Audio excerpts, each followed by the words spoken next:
So this vlog is a little bit different this week, and a lot of times I get questions about like why I am the way I am, why am I hardwired the way I am, or why am I doing this?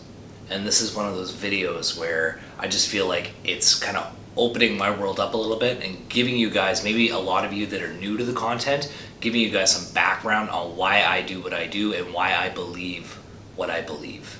I hope you guys see value in it.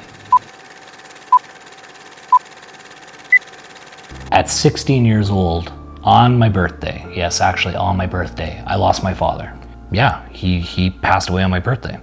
Now let me paint a picture for you. It's 3 a.m. My mom's on one side of the hospital bed. I'm on the other side. Very similar to this. I'm sitting in a chair, I'm leaning on the bed, and my dad looks at me, touches my arm with as much grip strength as he had, which made me realize he was about to tell me something important. So he looked me in the eye and he started to talk. So I immediately thought, you know what? On his deathbed, he's gonna try and make peace. He's gonna ask for forgiveness. He's gonna maybe make things right. When he opened his mouth, you couldn't hear anything. His lungs were already starting to fill up with fluid. It was just a gargly mess. So I'll never know what he was gonna say, but I'd like to think he was about to make amends. So when they finally check him and tell us he's gone, my mom in that moment breaks down and goes blank. Loses motor function, she can't talk, literally PTSD in that moment. So there I am crying, scared, alone. I don't have any other surviving family. It's my mom and my dad, and neither one of them wanted me. I don't have aunts, I don't have uncles. And I remember the nurse saying, do you want his ring and everything? And I remember being slammed with that and just thinking, well, yeah, of course, like get it for me. Well, I didn't realize that the family had to do that. So here I am on one side, sitting like this. Mom's on the other side, completely blank and now being tended to because they can clearly tell something's wrong. I'm scared, I'm alone, and I am pulling my dad's wedding ring off his finger, thinking, what's going on? So from that day forward, I was alone. A lot of people didn't know this. Grade 11, I would literally, when the bell rang, I would jog home down the train tracks, see my mom. We only had home care twice a week. So I would come home, make sure she had something to eat, sometimes unfortunately change her, make sure she was okay, and then jog back to school. Nobody knew that was going on. That's alone.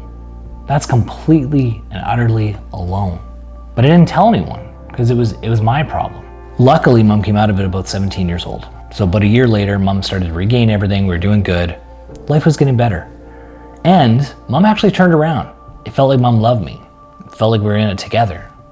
We were a broken family, but we felt like a family. And then I had a call one day at like 22 years old that said, hey, it's the general hospital. Your mom has taken a fall. We need you to come in. So my mom had fallen, broke her hip. They told her recovery would be about 3 months. 3 months later, when she was expected to, be halfway through physio, she still couldn't put weight on that leg at all. So she went in, they did a scan, and it turns out the bones weren't setting, the pins in her hips weren't setting at all. Closer examination showed because she had bone cancer. Here we go again. Now I'm in university at this point.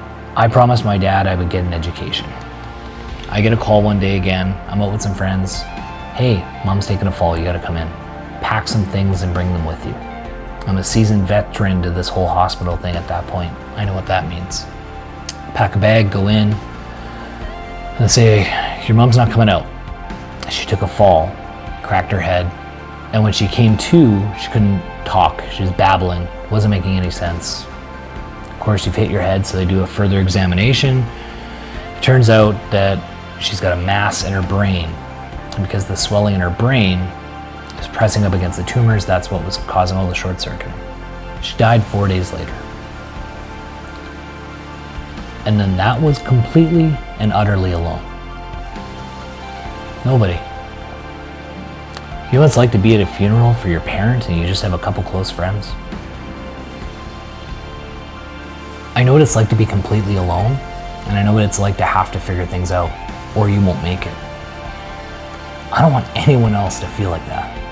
I went through it, I know what it's like, and I just don't want anyone else to have to go through that alone. So if lending my story, if ripping these wounds open and telling it in all the graphic detail helps somebody else, that's why we're gonna do it.